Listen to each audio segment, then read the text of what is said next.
Hey, everybody. Welcome to the B2B Revenue Leadership Podcast. Hey, what we do on this podcast is talk about what B2B sales and marketing leaders, operators, and experts are doing today to really break through and grow their businesses at exponential levels. Let's get it in the interview. At the end, I'll give you an update on my courses, and you can check out my website at b2brevenue.com, and it's Brian G. Burns on LinkedIn. Hey, Gary, welcome to the show. As a way of getting started, tell us about yourself. Hey, Brian. Nice to meet you finally after all this time watching your all those great videos of you walking up and down some street somewhere in America. Paradise, yeah. Paradise, it is. I'm currently the founder and CEO of an ad agency here in Atlanta, Georgia. It's called 11th Street Media, and I called it 11th Street because I was born on West 12th Street in Brooklyn, New York, and spent a lot of time with my friends on 11th Street, and always was a really close place to my heart. Before then, I was the president and chief revenue officer for Modern Luxury, which is a luxury publishing company based out of Atlanta. We were in about 30 markets across the country, all the luxury-based markets, had about 120 sellers that I oversaw the revenue and the operations for sales there. And then before then, for about 18 years, I was with Cumulus Media, the second largest radio company in the world. And for 11 of those 18 years, I was a senior vice president. And I had about 450 sellers who all are, a lot of them are fans of yours. So yep. I'm sure when they see this, they'll be like, oh man, there he is, you know? and I was the guy on the phone. I was the guy on the phone when you were answering going, pipeline, Hold KPIs. On, my boss is on. So every time I watch those videos, I just watch them a couple of times because it brings back so many memories, you know? Yeah. But I spent 11 years every week at an airport, because remember, Cumulus had 90 markets. So I was over New York, Chicago, LA, DC, Detroit, San Francisco, Houston, Dallas. So I had all the major markets for a long time. And those markets were the epicenter of the company. I mean, those markets faltered. The company, we were public. So we had to do a lot of forecasting for our CEO. And, you know, we had a lot of, because really what drove the stock price in the company is not really your results. It's your forecast. That really, so the forecast has to come, believe it or not, from the salespeople to the sales management to me to the CEO. So it got dumbed down so many times, and it all came down to account by account strategy, you know? And I spent my time in the field every week. And every time I went to a market, every time I went, I always did two things. I spent a lot of time with the salespeople in sales meetings, and I spent a lot of time on sales calls, thousands of sales calls. Brian, I could tell you, you can learn so much from sales leadership. All you've got to do is go on a sales call. Yeah. You'll understand their preparation, their knowledge, their ability to build rapport. And I held sales training meetings, Brian, all over the country, and there was always a common thread. And the common thread with sales leadership was their lack of focused training for their salespeople. Not only about their product and what they were selling, right, but just the sales process in itself. And I used to tell salespeople all the time, on your first call, when you first walk in, scan the office. See where there's commonality. Whoa, you know, you like golf. I love golf, you know, and then all of a sudden you start talking about golf. I used to tell our salespeople all the time in sales meetings, and they would come back and say, you know what? I remember it well. I used to say, do me a favor, go out today and don't sell anything to anybody. Just go make some friends, because the sales will happen once you build that rapport. And, you know, people buy, the old adage, people buy who they like, but today, with all the choices, they buy who they trust. Yeah. They really do. Especially in that market where they've got lots of options. They've got a different rep coming in every day. And I always say you have to have that they either want to talk with you or have to talk with you. Right. Well, in the advertising game, they don't have to talk to you. No, they're not saying they're like, oh, the cable guy is here. I'm excited. No.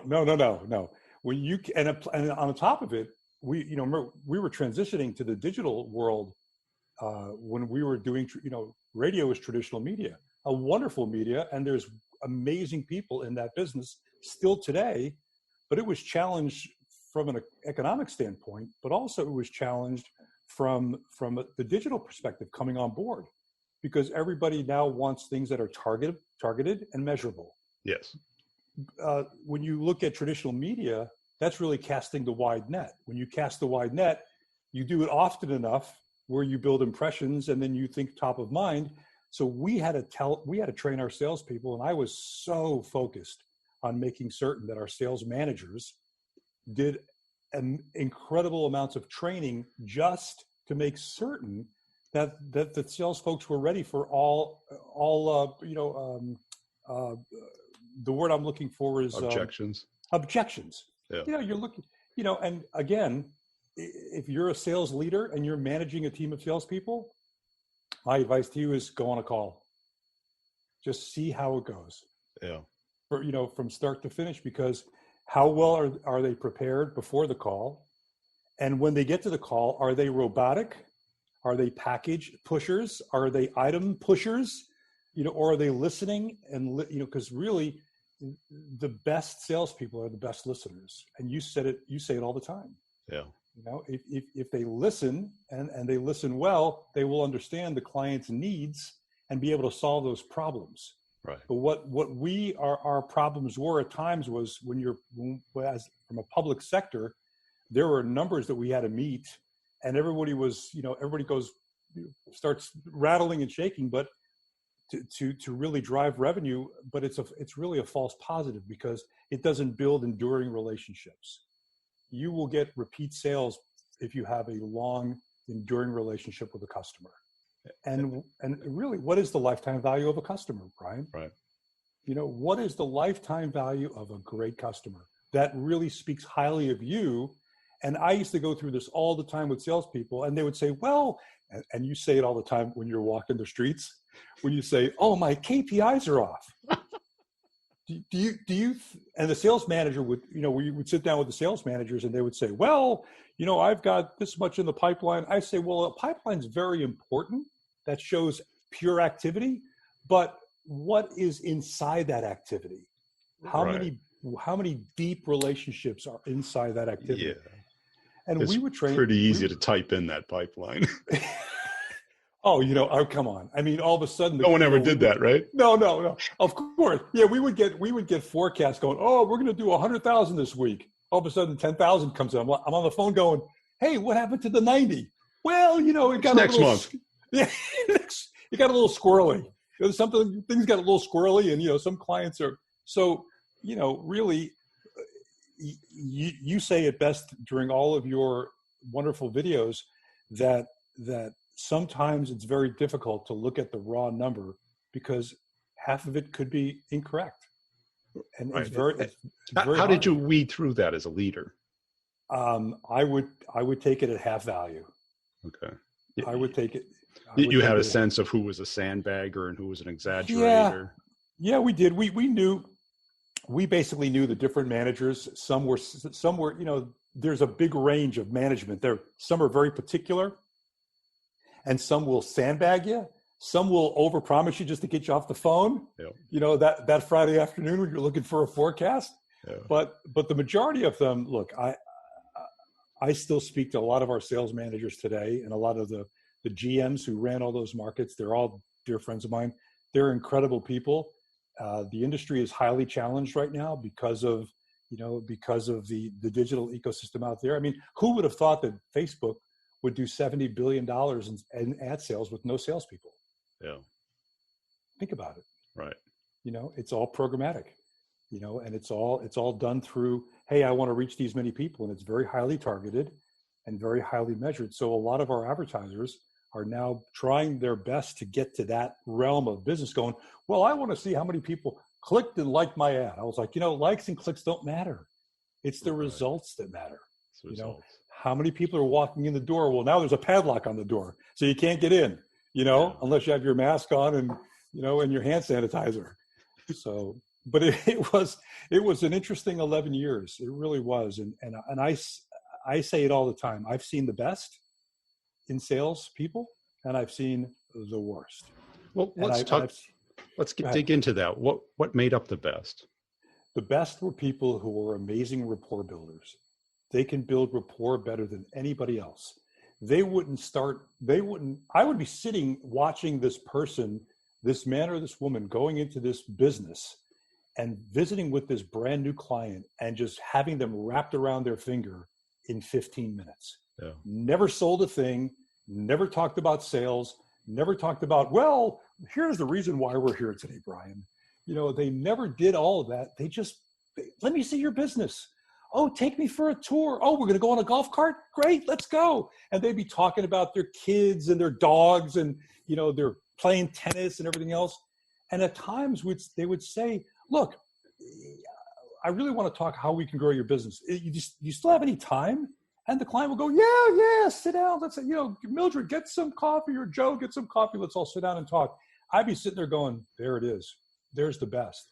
Now, when people tell you that's either old school or unnecessary. I say, I will challenge them through experience for being on literally thousands of sales calls. Yeah. When you walk into a brand new business to sell a product, if you don't build rapport, it's the most powerful tool you can ever have in your sales arsenal. It really because is. I think if you don't do that, you're at the transactional level. Yeah. This is what we offer. This is the cost. Right. Let me handle your objections. Right. Yeah. This advertising entity is $10 cheaper, and they start, flipping through their papers and everything else. But then the worst that I've seen were the robots. They would go in, they would do exactly what their sales manager wanted them to say. And when an objection came at them, they would try to handle the objection, but never handle it. And at that time I would jump in. I was there on the side and I said, this thing's going south real fast. Let me jump in.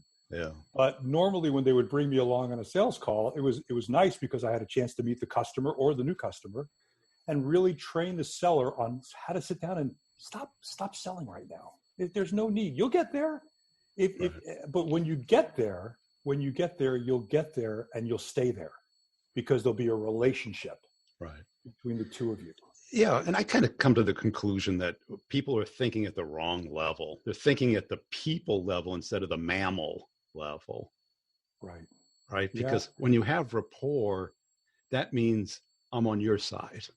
That's right. Instead of two dogs trying to bark at each other to own territory. Right, exactly. Right? This is my yard. Don't come in my yard. That's right. Yeah, exactly. And they're not prepared on the client's business. I don't care if you're selling widgets. I've sat on airplanes being upgraded because I flew so much with some of the best sellers in the business, selling software, manufacturing services, advertising, cranes, big giant, construction equipment. And I've talked to them. I mean, we've been on 4 or 5 hour flights and I would say to them, what's the secret? Why are you successful? And you know what they'd say to me all the time?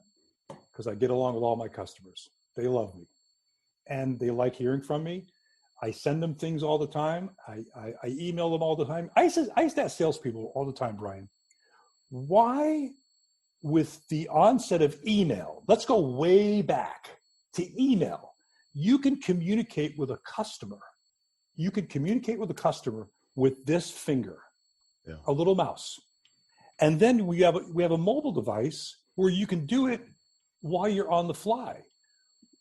I'm dating myself, but when I was selling, we would have to go to the big file cabinet. Let me see the research on furniture stores. Oh, left-handed plumbers buy furniture on Tuesdays at 3:00. Yeah. And I would say, I would have to put it all together. Why is communication so easy and productivity is now down? I didn't understand that connection. Why? Well, let's peel the onion, because it's not just that they love you or like you. It's that you're showing interest in them. That's right. Right? That's how trust is built. You are putting their interest ahead of yours. That's right. And they know that. They know that. They don't care about you. They care about them. You know, Yes. it's a hard thing to accept. It's the truth. It's the truth. It's Right? the brutal truth. It's the brutal truth. And guess what? A sales rep who only thinks about themselves gets ignored. That's They'll right. only talk to you when they have to. That's right. Because in my business, they didn't have to talk to you.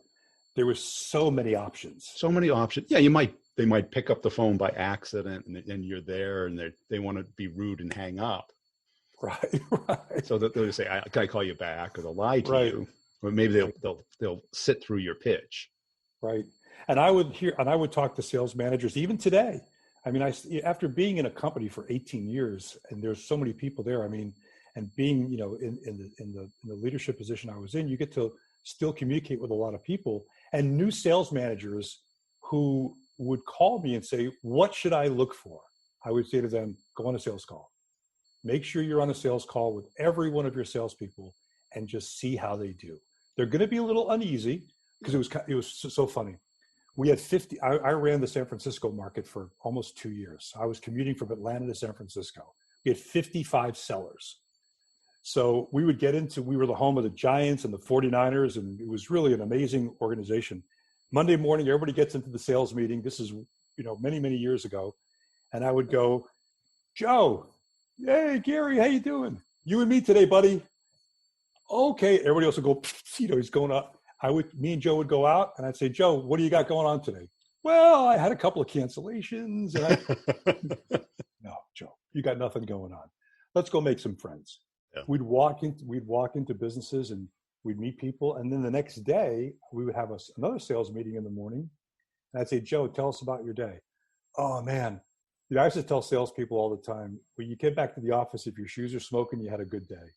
You know, we'd walked into 15 businesses and we talked to everybody and made a lot of friends. Did we sell anything? No. Did we make a lot of friends? Yes. We had a great day. Right. And you got people who will now talk to you. Of course. So now they'll share what they really care about, what they really want to solve. Of course. And then they'll be open to what you can do for them. Of course. Yeah. And when I knew that I was going to be speaking with you, and I reached out to you and I said, "Hey, Brian, I want to tell my story." And you're like, "Hey, come on." I really wanted to share, you know, when the chokehold on any organization is the sales leader. And if you read John Maxwell's book, The 21 Irrefutable Laws of Leadership, he has something called the law of the lid. And the law of the lid is the organization's leader either has that lid down or that lid is wide open, and everyone's just highly productive. And there's sales managers who believe that detailed numbers drive the organization, but it's really the culture, it's really the camaraderie, it's really the organization's leadership that will really drive that productivity to the next level. Yeah. I used to tell sales managers all the time, "I've got your numbers. Don't worry. I'm looking at all the data, and I'm feeding the data up to the big office. You know, I got your data. Go out there and just get your salespeople productive, make them happy, because a salesperson that's tense is not going to sell anything to anybody." Right.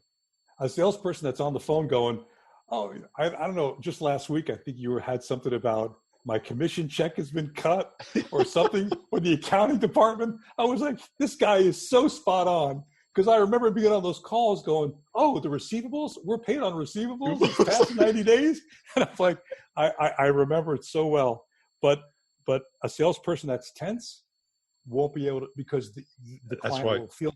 You know, when I see somebody get put on a plan, it's like, why do that? Oh, yeah. Just either cut them or fix it. Don't tell them you're going to cut them if they don't fix it. When you run scared, what does every mammal do when they're scared?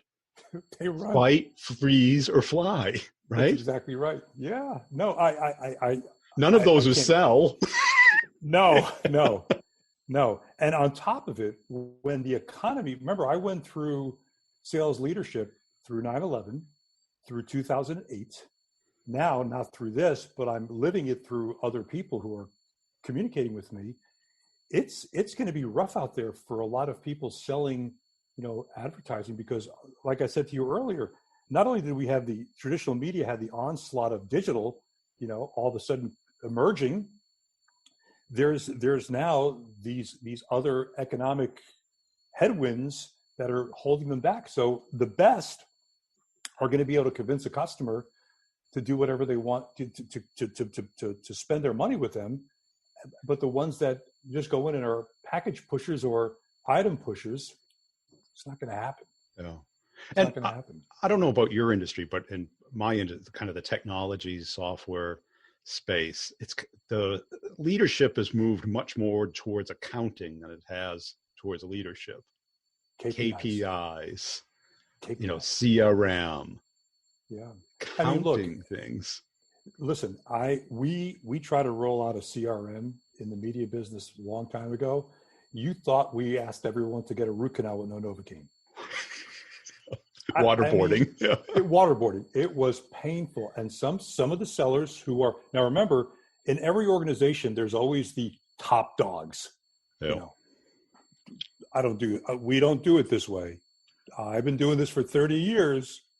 I got this. What do? They've got 30% of your company's revenue. Do you force them to do the CRM? No, they won't do it. And they'll be tense. They'll be frustrated. And they won't sell anything to anybody. And so what we did at times for our top sellers, and the folks who are watching this who work with me, they'd be like, I remember it. We had other people do it for them. Boom. How hard is that? I mean, we had the admin person. I said, look, Joe, John, Judy, they're the top sellers here in Los Angeles. They don't want to do the CRM. So then all of a sudden the newbies would say, well, if they don't have to do it, why do I? You know, so then leadership has to take over and say, well, you know, when you get to that level, then you can dictate to me what you want to do. Well, yeah. Well, that's it. You know, I don't know what, I'm sure they were making very good money, but an admin who could call them for 15 minutes a day, half hour a week. So the CRM looks the way leadership wants it to. Right. Right. All they have to do is ask the questions. Right. And then we get the call going, Gary, your KPIs this week seem a little low. I'd be like, your call time, your talk to listen ratio isn't right. And I would hate the phone blitzes. Let's do a phone blitz, you know, and it would, how many dials did you do versus how many connects? And then the connects to the appointment setting. I'd be like, you know, they'd be calling you. You'd walk by and you hear, so Mike, what are we doing? You going to get a beer tonight? You know, it's all faking. You create actors, not salespeople. I used to say it all the time. And I remember when we had top down at times came in and said, we want 2 asks a day to increase your pay. I was like, 2 asks a day. If I get 3 qualified, long-term, highly lucrative asks in a week, I'm thrilled. I mean, if I can get a salesperson to be in front of a customer 3 times in a week with a well-prepared ask based on their need of the customer, and that ask is long-term, and it's very well done and put together, and it's highly rehearsed, so when the seller goes in, they're ready for any objection. Oh my God! I remember, Brian, we had 1,000 sellers. Well, I heard a manager say we're going to give an MBO based off of the number of proposals sent. I go, sending a proposal that before the customer's interested is a great way to kill a deal. You'll slaughter it. You'll slaughter it because now they have everything, right? And they assume this is the best you can do. And they would. And then I used to love sales managers, and again. The sales managers that are watching this today who work with me, they used to be, go see the customer. The customer says, okay, Gary, I've given you a budget of $10,000.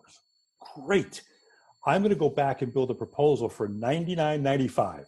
I'm going to come under your amount of money, which helps drive any objection. Sales managers, go in for $13,000. They've got more money than that. Just go higher. I'm like, no, don't do that. If they're asking for $10,000, do it at $9,000 or $99.95 because that will, you know, right. Yeah. Right. But again, you learn if look, if something is, we would look at pacing inside of a market and we go, look, Los Angeles is really falling off the cliff. Something's wrong. Things like that don't happen in a vacuum. And then all of a sudden you say to the team, hey, I look forward to I'm coming out to Los Angeles to spend 3 days with you. I look forward to seeing everybody. And I send the agenda to the market. We're going to be doing this and this. And all of a sudden, a couple of salespeople send you an email. Hey, you have a minute for a private conversation? I'm like, oh, Jesus. Here we go. God. Here we go.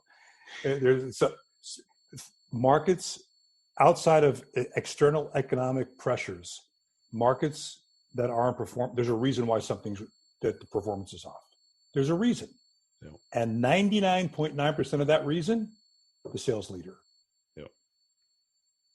I mean, what are you going to say? I mean, the salespeople, and then you go into the sales meeting and they're all like this. You know, you walk in, everyone's tense, everyone's hiding when you walk in. Or you go on the other side, you walk into a market that's doing well, that's stable, maybe some days good, some days not, but there's still a good performance, stable market. You walk in, hey, Gary, how are you? Oh, good, everything's good. You know, hey, can you want to go on a call with me Tuesday? And completely different scenario.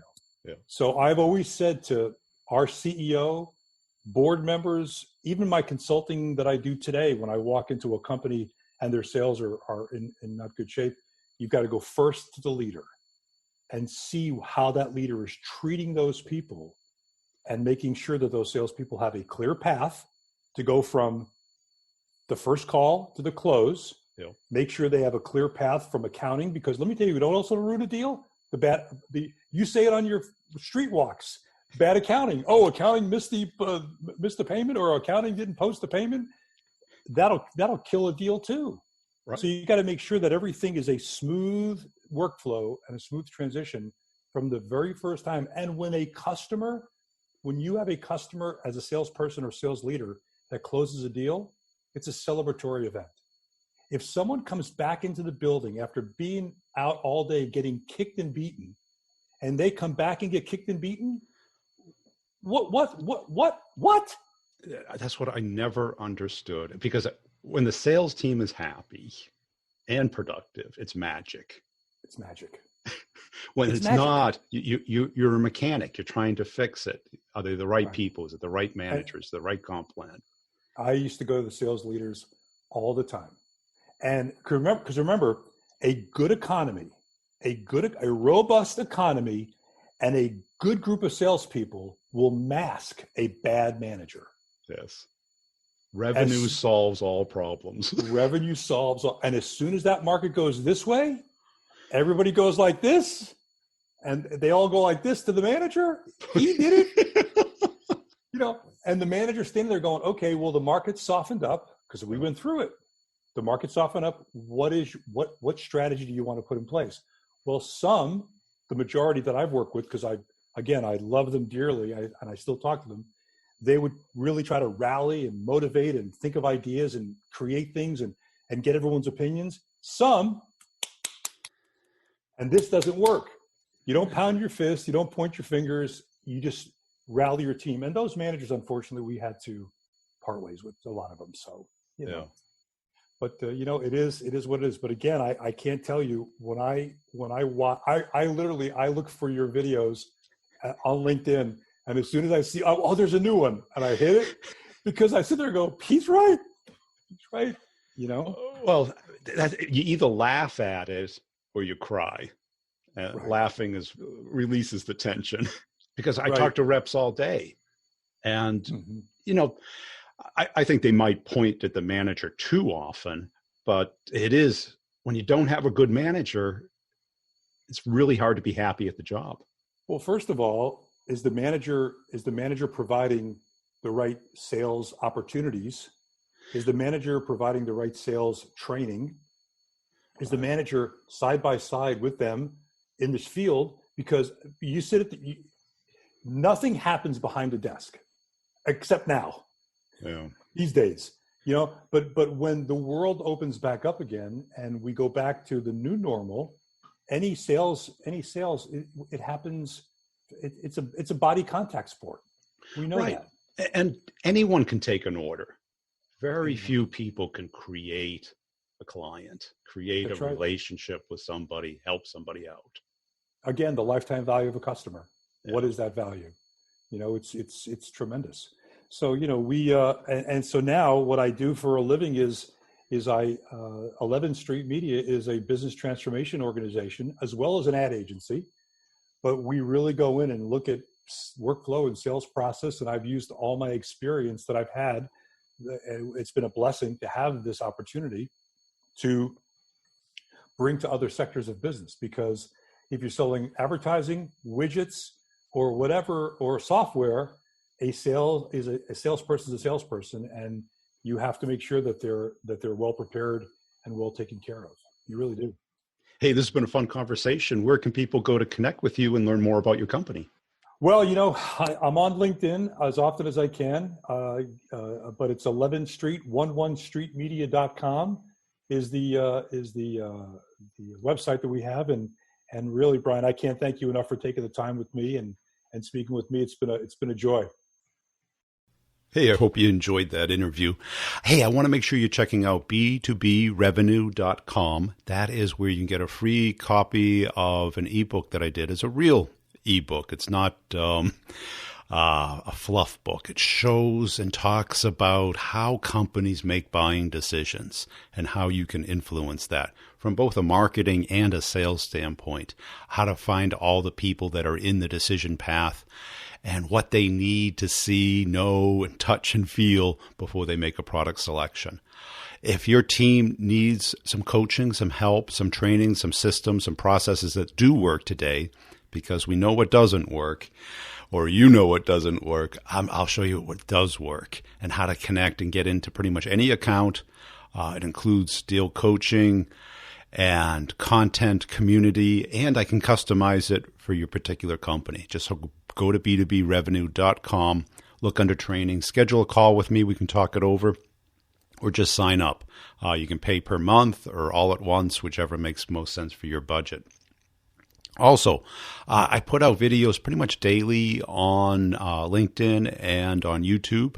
On LinkedIn, it's Brian G. Burns, and on YouTube, it's Brian Burns Sales. Just search for that if you like to consume some video content. And if you see me on LinkedIn, please put a comment and a share and a like on some of the videos. I really appreciate it. I've got a company page for each podcast. This one, the B2B Revenue Leadership Podcast, where I put both content and humor videos out daily. And tell a friend about the podcast. Really appreciate you listening. Check out the show notes for all the partners and the connections you can make there, the coupon codes for the products to evaluate them, see if they're a right match for you. And we'll see you next time.